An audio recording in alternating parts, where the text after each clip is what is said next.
Les dirigeants des trois pays ont convenu d'une alliance tripartite pour coopérer sur des questions régionales clés, notamment la sécurité maritime le long du corridor commun de la mer Rouge et le renforcement de la lutte contre le terrorisme. Lors de la réunion tripartite, le président Hassan Sheikh Mohamud, le président Isaias Afwerki et le président Abdel Fattah al-Sisi ont discuté de la sécurité régionale et de la coopération fondée sur la sécurité maritime partagée le long du détroit de Bab al-Mandab en mer Rouge.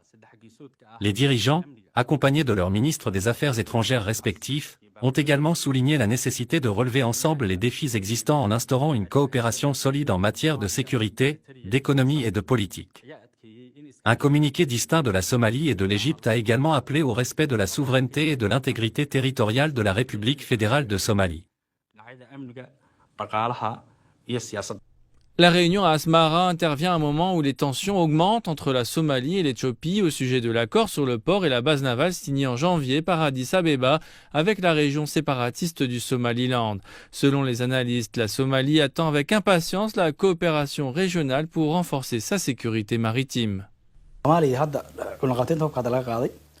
Suite à la levée de l'embargo sur les armes, la Somalie est à la recherche d'équipements modernes et de formation pour divers secteurs de ses forces armées et une attention particulière est accordée à la marine et à la garde côtière ces dernières années pour ce qui est de la reconstruction. Par conséquent, l'Égypte et l'Érythrée sont très importantes dans cette démarche stratégique, en particulier en ce qui concerne la coopération en matière de sécurité maritime en mer Rouge parmi ces trois pays.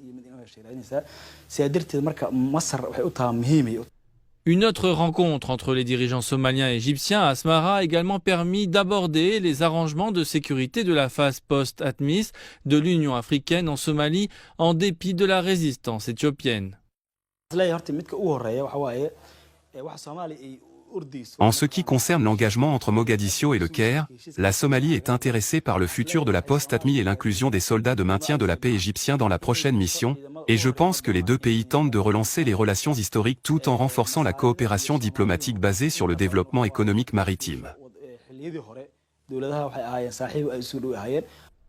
Alors qu'une troisième série de pourparlers entre les deux pays voisins sur la résolution des différends est attendue, l'Éthiopie se dit engagée à faire en sorte que le scénario post-ATMIS en Somalie soit mené avec prudence pour préserver la paix et la stabilité.